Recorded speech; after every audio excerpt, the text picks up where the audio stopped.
Здравейте! Мисля, че понапълнихме малко залата. Първо, благодарности за организацията. Доколкото разбирам, малко закъсняваме, за което се извинявам.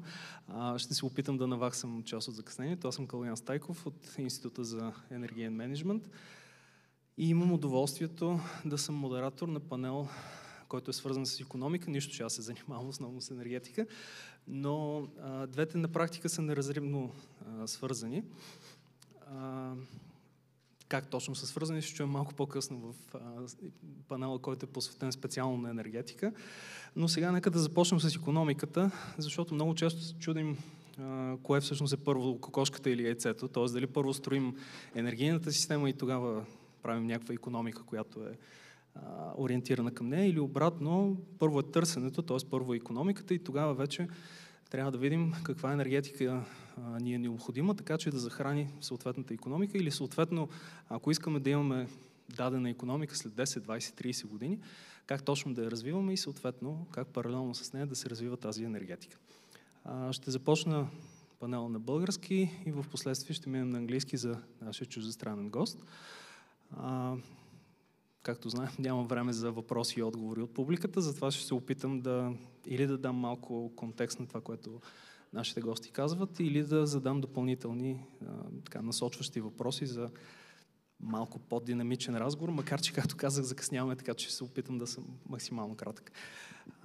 С това аз приключвам за момента и бих искал да дам думата на нашия първи говорител, който е министър на Петко Николов, министър на икономиката и индустрията. Това министерство всеки път го бъркам, защото имаше доста разновидности през последните години, който ще ни разкаже малко повече за всъщност как точно можем как икономиката да подскочи от настоящото състояние и съответно какви предизвикателства има, с които трябва да се справим. Заповядайте. Не, може да смениме, но аз не съм Петко Николов. Не, няма никакъв проблем, просто да не нарушаваме, ако имате някакъв ред. Много се извинявам, министерството просто ми е в главата, затова не, нямаме ред. Както знаете, имаме известни промени от страна на изпълнителната власт. Още веднъж моите искрени извинения. Ще се опитам да се реванширам в почивката по някакъв начин, но все пак заповядайте. Вашето мнение не е по-малко важно от това на министерството, просто пак казвам, министерството ми е в главата и предизвикателствата, пред които то е изправено, съответно бизнеса заедно с него. Извинявайте, още веднъж заповядайте. Аз не исках нито съм обиден, само да не... Откъде да започна? Без значение дали говорим за енергетика, за строителство, за обичаен живот, ежедневен, икономиката е въвлечена в абсолютно всеки един процес. В този смисъл темата, която е на панела за конкурентоспособността на България е предизвикателствата и възможностите, може да бъде пречупена през призмата на всеки един бизнес, без абсолютно никакво значение.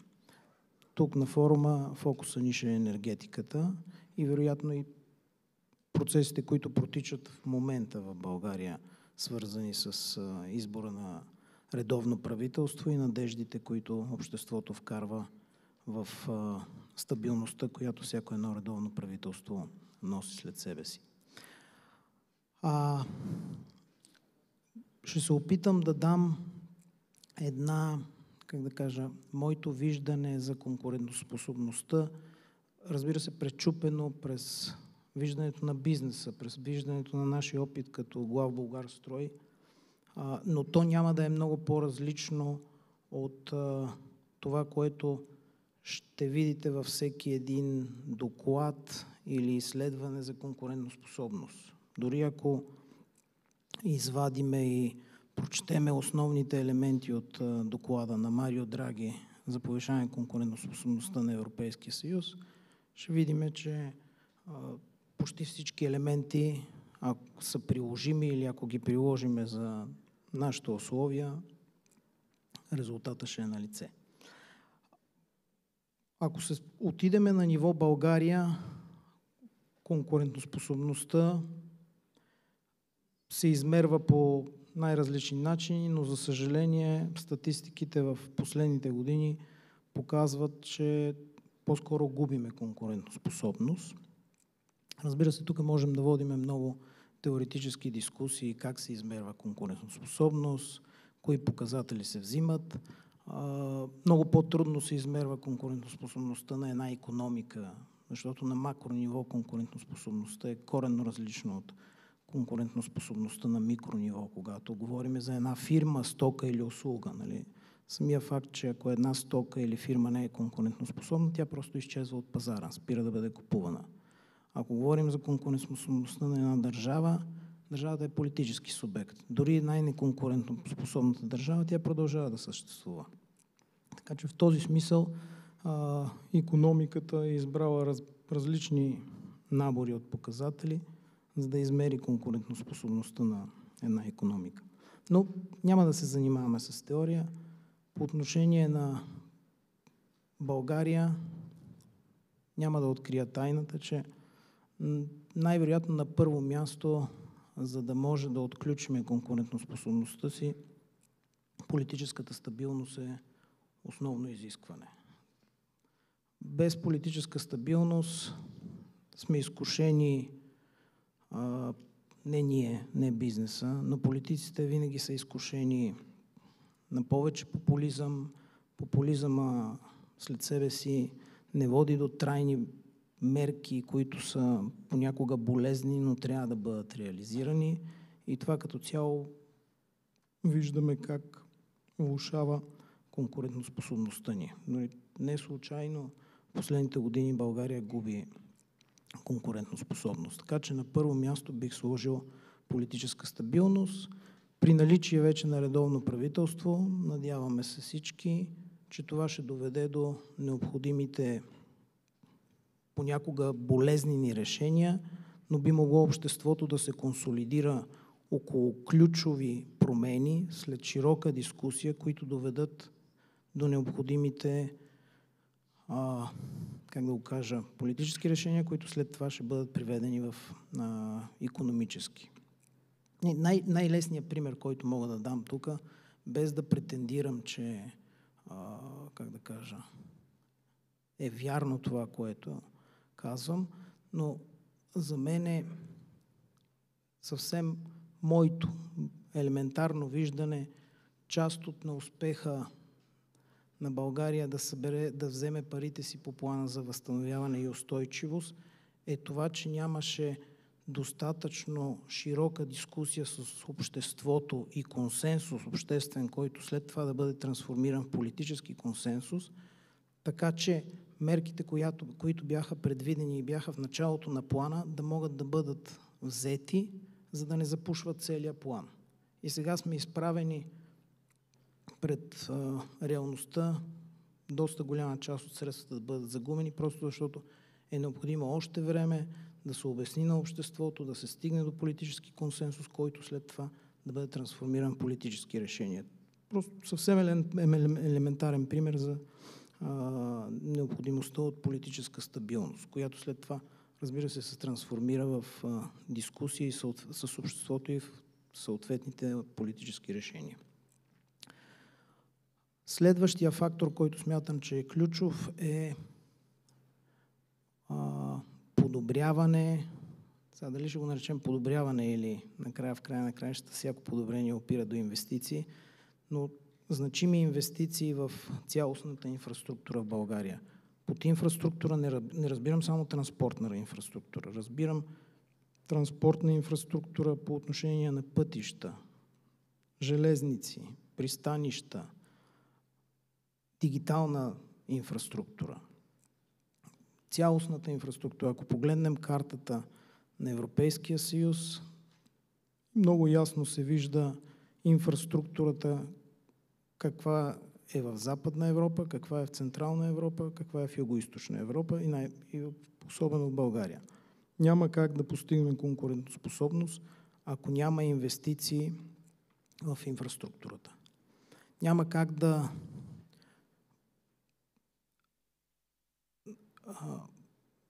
регионалните дисбаланси, които съществуват в страната, които не само, че не намаляват, те се увеличават, няма как да бъдат преодолени без развитие на инфраструктурата. Няма как съсредоточаването на определени социални групи, които са в неравностойно положение в дадени региони, да бъдат също преодолени само чрез програми за тяхното образоване или интегриране в обществото, без да се развие инфраструктурата. Просто в другия случай само, според мен, се харчат пари, без това да доведе до един ефект. Тоест, без развитие на инфраструктурата, както отново се връщам, цифрова, транспортна, няма да може да подобриме конкурентоспособността си. Следва, според мен, инвестиции, които са в технологии, образование и иновации. Без значение в какъв ред ще ги подредиме, без инвестиции в тези сектори няма как да се обвържеме с всички процеси, които протичат около нас. Няма как да интегрираме икономиката си, няма как да интегрираме бизнеси си, няма как да интегрираме държавната си администрация. Тук изпуснах да кажа, но дигиталната инфраструктура или цифровизацията също предполага значителна степен на цифровизация на всички публични услуги. Не само, че ще се спести време за гражданите, не само, че ще се увеличи ефективността на държавната администрация, много от тези недъзи, които години наред съществуват в България, могат да бъдат преодолени чрез цифровизацията на административните услуги. Само да хвърля поглед от това, което ако напредвам и ви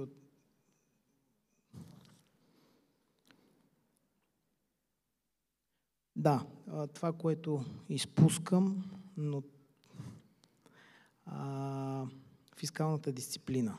Четвъртия ми фактор, който тук си бях набелязал, той е свързан до някъде с това, с което започнах по отношение на политическата стабилност и, как да кажа, изкушенията по отношение на популизъм.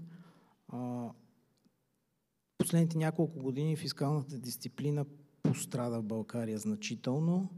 Надявам се да се върнем на правилни релси, защото без фискална дисциплина рискуваме да отдалечиме датата за приемането ни в Евросъюза. Надявам се това няма да стане и България от най-късно до 1.1.2026 ще бъде член от еврозоната, но много е важно за страна като нашата, която е отворена и е малка, да поддържа съотношенията, които са заложени по отношение на фискална дисциплина. Благодаря ви. Благодаря на господин Атанасов, че ме измъкна малко от неловката ситуация, защото това спокойно можеше да е изложение на министъра на икономиката. Засегна някои основни фактори. Разбира се, политическата стабилност е нещо, което е задължително, макар че има големи различия между ситуацията в Западна Европа и ситуацията в Източна Европа. Само ще припомня, че преди 10 години, ако не се лъжа, политическите кризи в Западна Европа не бяха нещо различно. Особен интересен пример бяха Испания и Белгия, където имаше периоди на по 12, 18, 24 месеца, в които страните нямаха стабилно правителство, но някак си това не попречи на икономиките да се развиват. Ние, разбира се, не сме в тази група, така че трябва да търсим местни решения на проблеми, които се виждат понякога и на национално ниво. И сега, за да не изпадам в още една неловка ситуация, бих искал да дам думата на господин Иван Михайлов, който е главен изпълнителен директор на Американската търговска камара в България, който ще разкаже тяхното виждане, което, разбира се, може би малко се различава, но съм сигурен, че ще има и припокриване. Заповядайте. Благодаря ви. Първо, благодарности към господин Цумоко за прекрасния форум, както всяка година. Когато говорим за конкурентна способност на България, независимо от гледната точка на кой говори, мисля, че имаме едно и съща гледна точка. Ние, като случай Амчам, като двустранна камера, представлява компаниите, независимо с какъв произход, които оперират в България. Сега, като ехо от всичките дискусии до тук, аз мятам, че България има нужда от нейния доклад, драги, на първо място.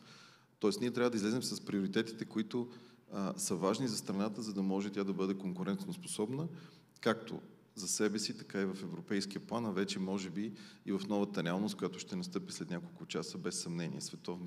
Света ще се промени, разбира се, може да очакваме в една или друга посока. Конкурентоспособността обаче не е просто едно число и не е един показател, то е съвкупност от много фактори.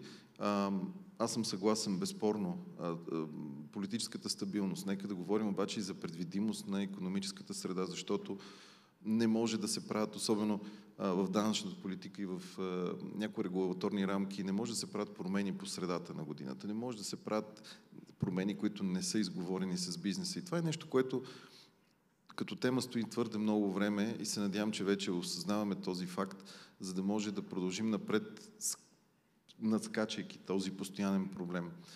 Проблеми като върховенството на закона, проблеми като нивата на корупцията, те също имат отражение на това как българската икономика и компании съответно са конкурентоспособни на външен и във вътрешен план.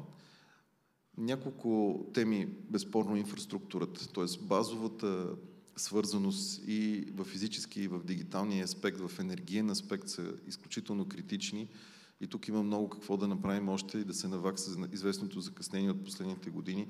Ето сега сме част от шенгенското пространство и както еуфорията около влизането в Шенген, присъединяването ни държа доста дълго време, съм сигурен, че скоро ще ни застигне обратното чувство на недобре развита инфраструктура, която да поеме съответния дори физически трафик.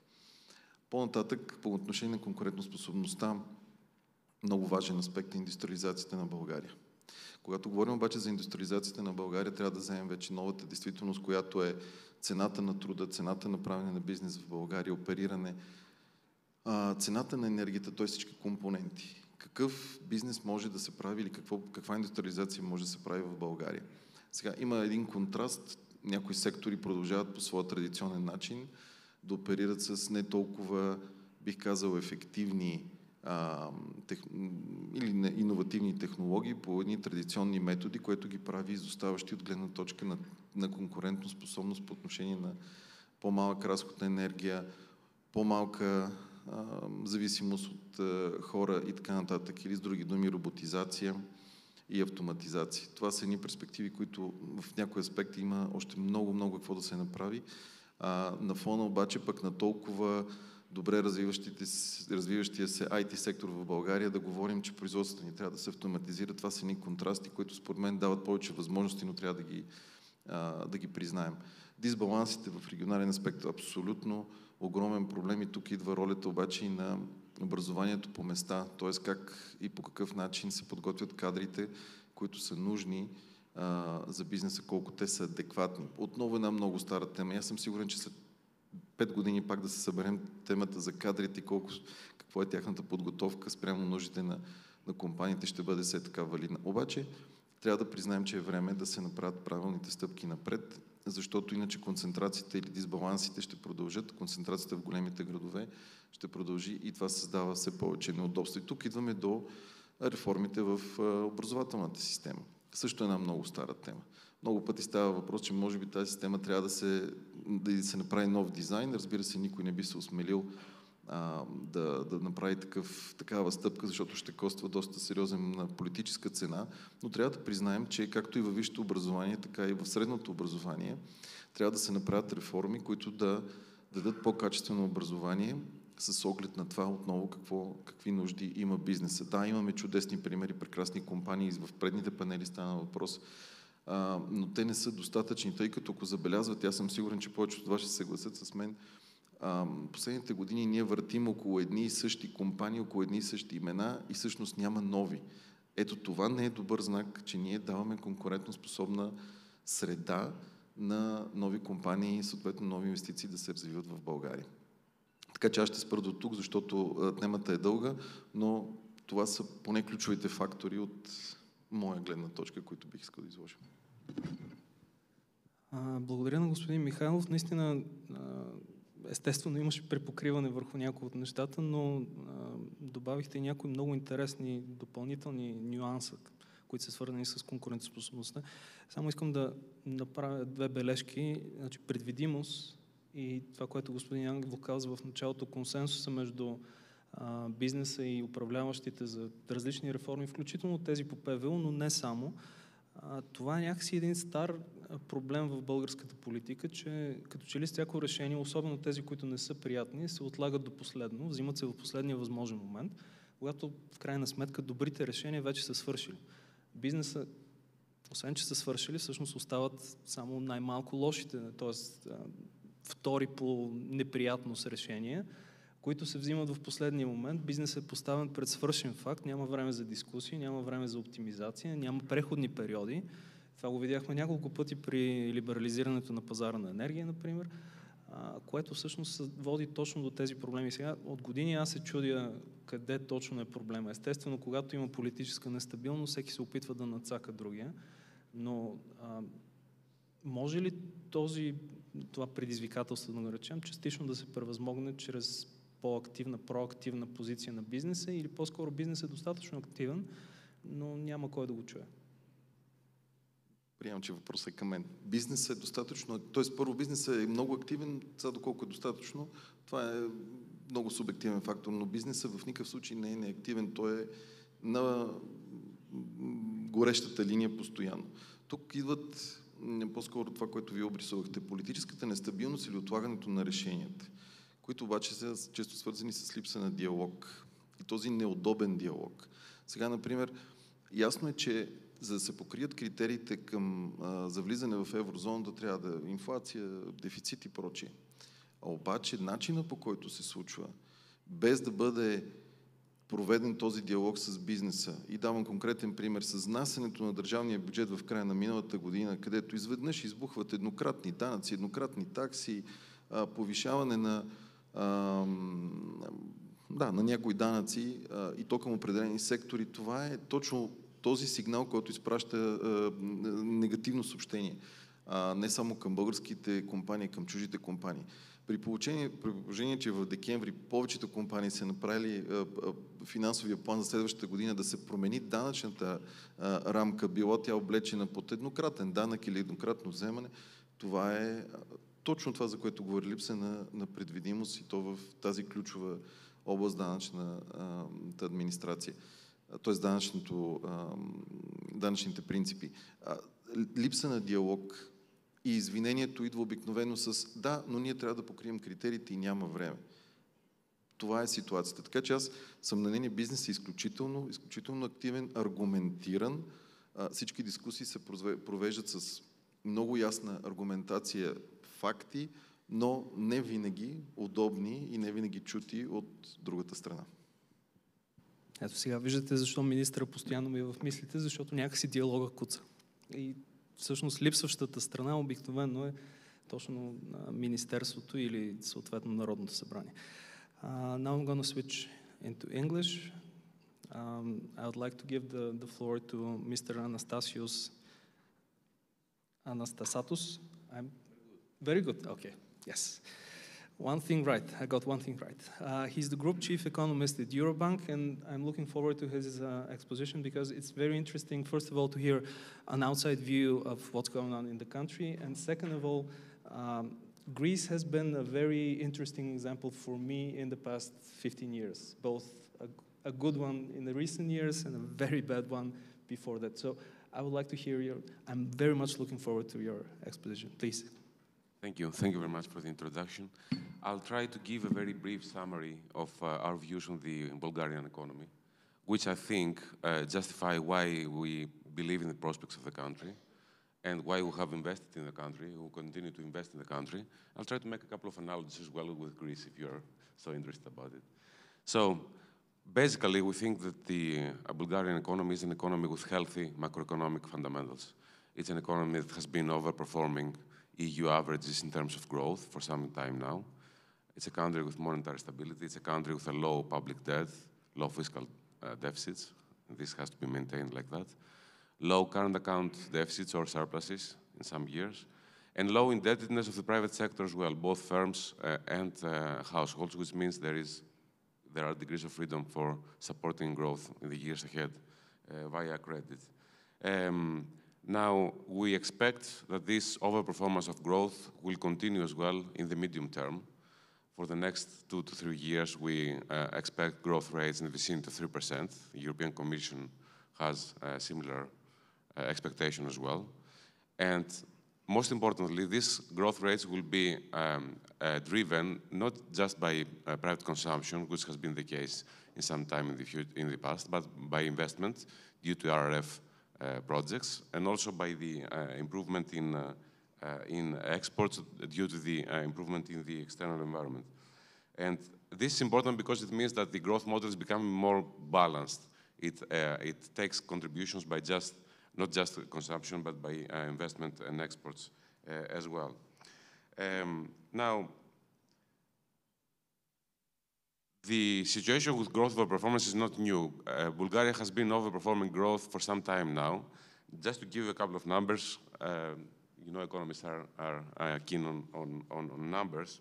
The Bulgarian per capita GDP has grown from 2010 by 60%, which is double the growth of the EU averages, which is less than 30% this amount of time.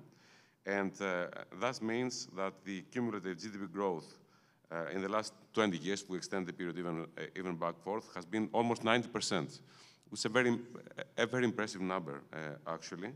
However, just below 7% of that is coming from consumption. So that's one point that I would like to raise. Secondly, despite growth overperformance, the Bulgarian per capita GDP remains relatively low on a European comparison. It's a bit above half of the EU average. Now, why is this the case? Partly, this is because the distance that had to be covered was large.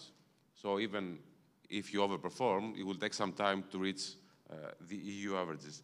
But partly, it's also because of structural reasons. So from a long-term perspective, how does an economy grow? It needs more people, labor, more capital, investments, and a more efficient way in which these two, labor and capital, are being combined, that is technology.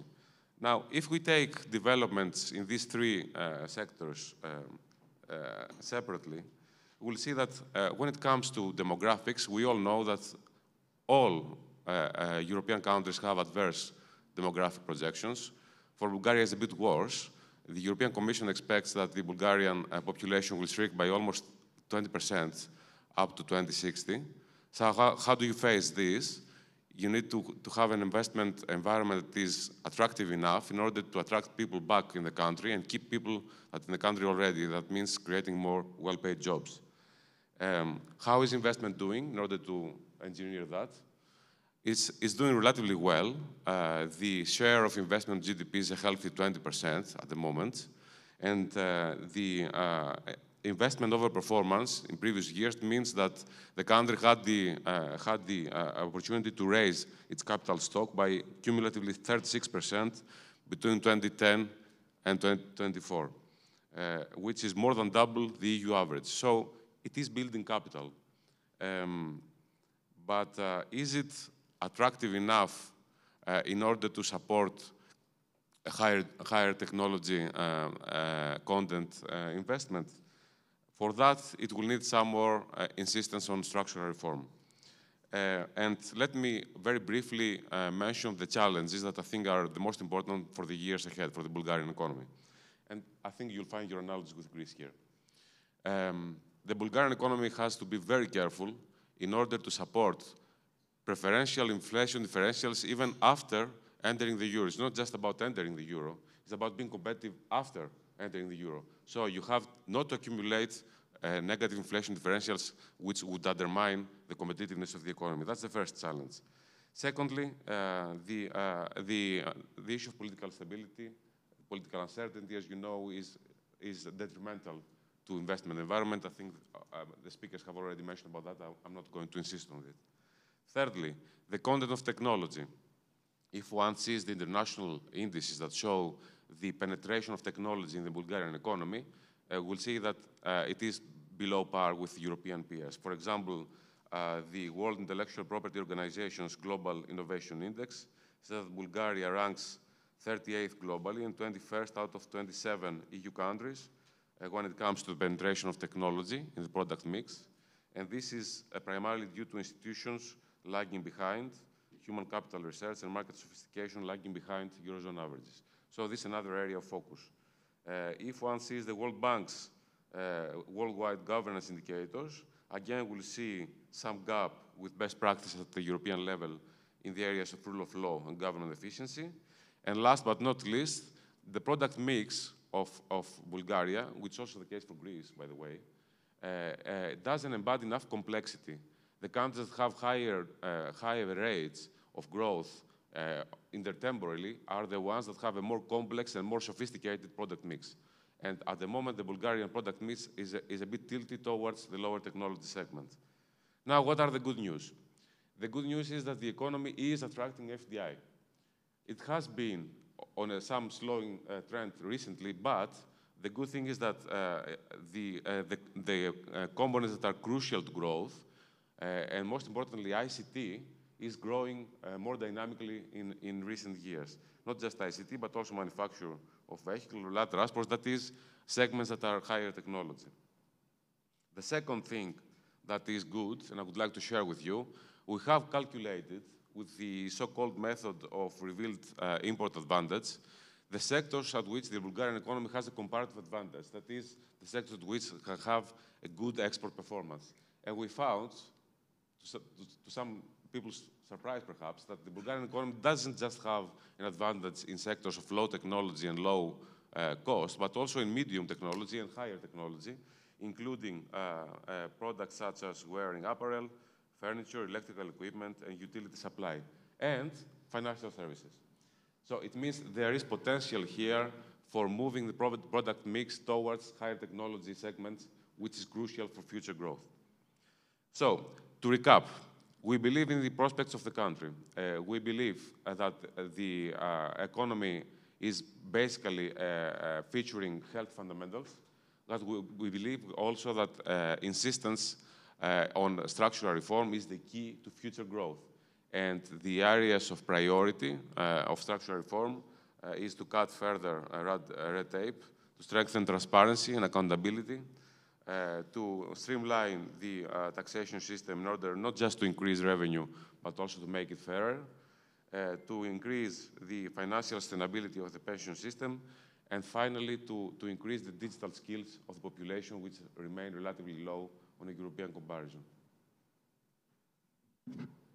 Well, thank you very much for this exposition. Let me just tell you, it's always a real pleasure to have very disciplined participants in the panel, because obviously we're way ahead of time, so I have a couple of questions.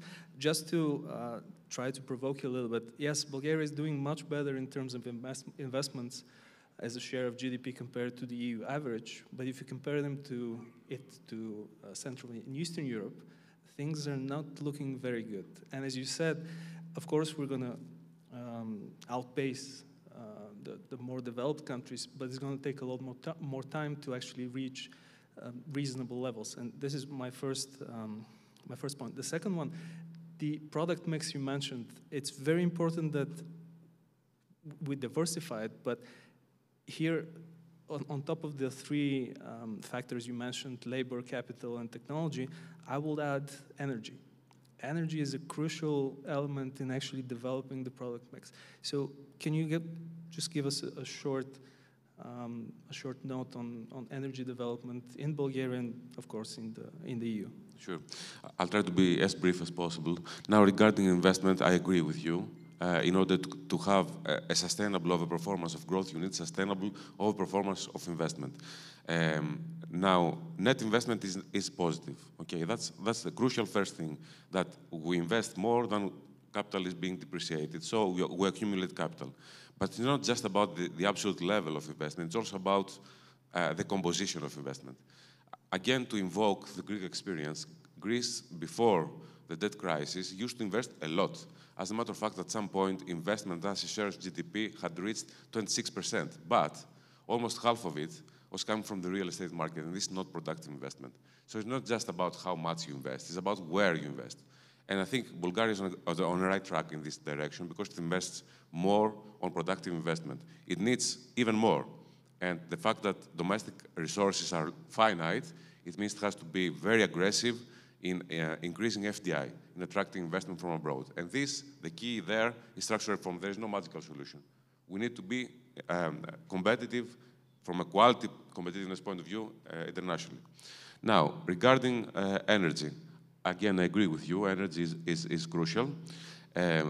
Bulgaria has invested in energy security lately, especially via interconnections with the Greek energy system, which provide an alternative channel of energy after the events in Ukraine. But I have to tell you here that this is not a Bulgarian issue, this is a European issue. The entire continent, I think, has rushed into a change into its energy model because it wanted to be the front runner globally in the green transition efforts. But I think the transition has been rather ill designed, and therefore, I mean, the point here is that if you want to have a system that integrates stochastics sources of energy, such as photovoltaics and wind, etc., you also need a base fuel, and the base fuel here being gas. And gas is not as cheap as it used to be. So I think the entire continent has to rethink about the way that green transition is going to be made, and Bulgaria will be a part of it. I mean, it cannot differentiate totally from the entire European model. Well, we kind of brought up the energy issue a little bit before its panel, but I think it's very important, especially in terms of developing industry. And speaking of industry, I'm going to switch to Bulgarian now. Говорейки за индустрия, минаваме някакси естествено към господин Сергей Влайков, който е финансов директор и заместник изпълнителен директор на София-Мед, който може да разкаже малко повече за индустрията. Вероятно ще засегне и част от въпросите, които господин Михайлов повдигна за изненадващи нови данъци, липса на диалог с правителството и като цяло как точно индустрията се справя с тези проблеми, особено на фона на енергийните въпроси, за които споменахме току-що. Заповядайте. Благодаря, господин Стайков. Дами и господа, за мен е чест да съм тук с вас на този висок форум. Благодаря на организаторите за предоставената висока трибуна. Доста беше казано от началото на форума и доста интересни теми бяха засегнати. Особено много последните, които са във връзка с свързаността в Европа по линия на енергията, което ще доведе до ред положителни движения по отношение на нормализиране на цените, свързаността по отношение на транспорта и транспортната инфраструктура. Радвам се да чуя господата министри на транспорта на България и Гърция, споделяйки намеренията и проектите в тази насока и най-вече в частта на железопътния транспорт, което за нас като производител особено важно. Бяха казани доста думи по отношение на иновации, индустриализация и репорта Драги в тази насока и необходимите инвестиции. Имам няколко допълнителни коментара по въпроса. Беше коментирано доста по отношение на намаляване на бюрокрацията, cutting red tape, беше споменано господин Караджов, също така министър Караджов протегна ръка към бизнеса по отношение на диалога и намаляване на административната тежест. Аз ще се фокусирам върху няколко по-прагматични проблема, предизвикателства пред бизнеса и в частност София-Мед, което смятам, че би повишило нивото на конкурентоспособност на българската икономика и българския бизнес в частност. Едната от темите, тя беше започната до някъде от господин Соломон Паси с интересната картинка, която показа за Африка и Европа по отношение на демографията. Сега аз не знам дали това ще дойде от бързото увеличаване на населението в Африка или намаляването на населението в Европа, но ние усещаме тази тенденция вече в България по отношение на работната сила.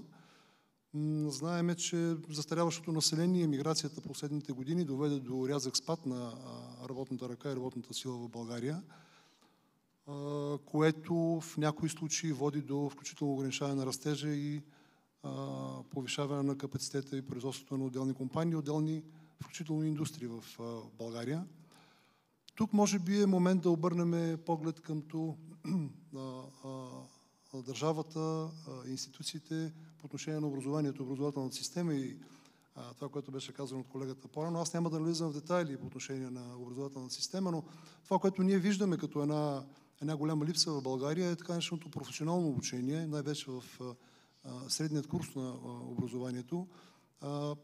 За нас последните години намирането на хора, задържането на таланти и мотивирането на младите е особено голям проблем и особено голяма трудност и намирането не само на обучени хора, на хора изобщо, на персонал изобщо. И връщайки се обратно към образованието, това, което виждаме като така голяма липса на пазара на труда, е квалифицирани кадри, които излизат от средният ешелон на образованието, от средният курс, липса на така нареченото професионално образование или дуално обучение, което виждаме в доста от развитите икономики на Запад. Това е форма на обучение, при която младежите още на училищната скамейка се срещат с техните бъдещи работодатели и заедно с теоретичната подготовка в училище, така познатата ни, придобиват много практически умения в реална бизнес среда. Така че това е нещо, което на нас конкретно като производител, като играч в тежката индустрия, много, много би ни помогнало. Разбира се, проблемите с липса на персонал краткосрочно могат да бъдат решени с внос на такъв отвън. Това най-често се случва в България и при нас, най-вече от страни извън Европейския съюз, което от своя страна пък е съпътствано с доста административни и бюрократични спънки, с доста голяма неяснота, липса на прозрачност, липса на обратна връзка, допълнителни разходи включително, така че това е един друг апел към управляващите за помощ в тази насока. Вторият сериозен проблем, който е също наболяла тема и беше дискутирано доста от тази трибуна, но аз ще си позволя да дойда още веднъж на темата за енергията. Флуктуациите в цените на енергията, на които сме свидетели последните години, са така едно сериозно предизвикателство пред бизнеса по отношение на планиране, по отношение на предвидимостта на поведението на цената, която е един от основните елементи на себестойността на всяко едно производство. И от една страна колебанията в цените, които до известна степен са пазарен въпрос, бизнесът би трябвало да търси, намира начин и да балансира по някакъв начин с различни инструменти флуктуациите в цените. Има и едни други флуктуации и несигурности, които най-вероятно са свързани и с политическата нестабилност в България. Но това е проблема с липсата на адекватни и най-вече постоянни компенсаторни механизми, особено в частта на цените на електроенергията. Знаеме, че в България втората половина на миналата година отново имаше компенсации. Това беше повторение на компенсациите от преди 2 години за цени на тока над определено ниво, в частност 180 лева на мегаватт. Но също така наблюдаваме и несигурността, наближавайки края на годината, започвайки новата година, бизнесът не знае ще има ли такива в следващата година, колко те ще бъдат, как да планира, как да прави бюджети, как да формира себестойност, цени и прочие. Така че тази несигурност от една страна, която идва от страна на управляващите и от друга страна от липсата на компенсаторни механизми, които ние виждаме доста по-сериозно засегнати в останалите и развитите икономики в Европа, включително и в нашите съседи Гърция, това съвсем не ни поставя на равна нога с нашите конкуренти в Западна Европа. Ние в частност София Мед сме един от най-големите производители на мед и медни сплави в Европа, в топ 2-3 в областта си. това наистина ни поставя в доста затруднено положение, конкурирайки се с колеги в Германия, Франция, Италия, където тези механизми, тези методики са доста по-добре развити, включително дългосрочно договаряне на цени. В България ние купуваме енергията, включително електричество и природен газ, ден напред. Което съвсем не е така в развитите икономики, където можете да имате доста по-дългосрочни договори. И ако в България има такива, в частност, например, от някои от електрическите централи, АЕЦ Козлодуй, те са много нарядко, без никаква предвидимост, така че предвидимостта, особено в енергийните цените на енергиите, е нещо ключово и важно за нас и смятаме, че това важи за всички други индустриални производители в България. Третата ключова тема, която аз съм отбелязал, е свързана с въпросите, свързани с индустриализацията и инвестициите. Да, за да имаме индустриализация, трябват инвестиции. За да имаме зелен преход, трябват инвестиции, то сериозни. За да имаме промяна на устойчивите практики и устойчивите методи за производство, трябват инвестиции. Някои от тези инвестиции са доста по-лесни, други са доста по-трудни, чисто финансово поглеждайки ги. И тук смятаме, че ролята на държавата и Европа и Европейския съюз като цяло в подпомагането на този преход и част от тези инвестиции. По-конкретно визираме европейските фондове, до които държавата ни като България изглежда има доста фондове в Европа, но за нас, за бизнеса и най-вече за индустрията, това се оказа една много трудна тема. Един много труден момент, и да не кажа, в много случаи е и кауза пердута, невъзможност да влеземе и да участваме в една или друга схема, фондове за финансиране на въпросни инвестиции. Това изисква доста административен капацитет, изисква доста опростяване на процедурите, където ние смятаме, че ролята на държавата може да е ключов фактор в подпомагането на бизнеса. И нещо, с което искам да завърша, ако това бяха предизвикателства и трудности пред нас, да споделя една конкретна възможност, която ние виждаме като производител и европейски износител. Софимет произвежда и изнася над 99% от производството си за Европа и други страни в света. Това са практиките за устойчиво развитие. Знам, че в последно време това звучи доста така модерно, на моменти може да звучи дори и изтъркано, но искам да ви уверя, че ние сме в процес на експоненциално развитие на развиването на политики и прилагането на такива практики, включително в експоненциално развитие и кривата на инвестициите, които правим в тази насока, включително в частта на подобряване на условията на труд, безопасни условия на труд, особено важно, екология. Смятам, че такава линия на поведение трябва да предприеме всяка една компания, включително в България, защото това е пътя за привличане на инвестиции. Всички глобални инвеститори гледат положително в тази посока и не на последно място, споделяйки такива политики и практики, отваря врати към нови пазари и нови клиенти. Смея да кажа, че ние работиме с едни от най-сериозните в индустрията в Европа производители на индустриално оборудване, в автомобилния сектор и исканията и очаквания от нас са все по-високи и по-високи по отношение на прилагане на политики за устойчиво развитие, така познатите ни ESG политики. Така че това е, което накратко мога да кажа, с риск да се повторих с някои от преждеговорящите. Благодаря. И аз ви благодаря. Сега за компенсациите няма да се съгласим, така че няма да влизаме в тази тема, но искам да обърна внимание просто на приоритетите на индустрията. Първият приоритет, това са кадрите. И когато индустрията започне да говори за образование, значи нещо генерално е сбъркано в целия модел. Накрая ни останаха една минута, така че първо благодаря за изключително дисциплинирания панел. Второ, тази една минута, ако някой иска да допълни нещо, да обобщи с едно-две изречения, мисля, че ще е интересно за всички. Господин Ангелов?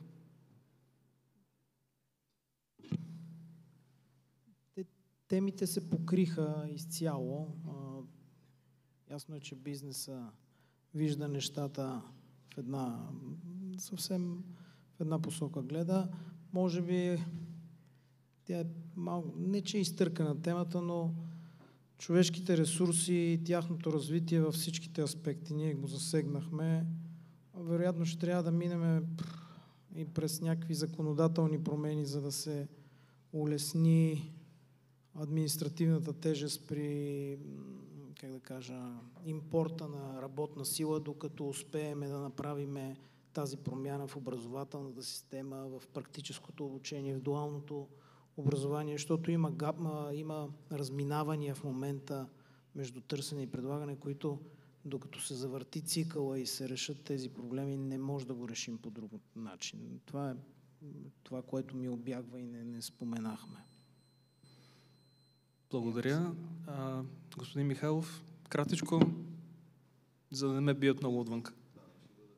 Съвсем кратък, за да завършим положително. Нещата са, пред България има страхотни възможности, ние просто трябва да ги използваме и да, така, бидейки в началото на годината с добри новини, ето правителство беше излъчено, има воля, да се надяваме, че сега с много бързи стъпки ще наваксаме изоставането. Разбира се, някои проблеми не могат да се решат в кратък срок. И призива ми е да действаме заедно и обединено, защото много пъти липсва ни това единение. Смятам, че бизнесът може да бъде винаги пример на консолидирано колективно действие, така че да постигне целите.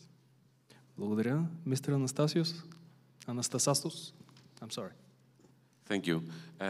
Just to recap what I said earlier, I tend to say that structural reform efforts in order to make your entrepreneurial economic environment as modern and as competitive as possible is not a sprint, it's a marathon. Because while we reform our economies, others are reforming as well. So in order to catch up, we have to be quicker than them. And we have to insist, we have to persist in our structural reform effort.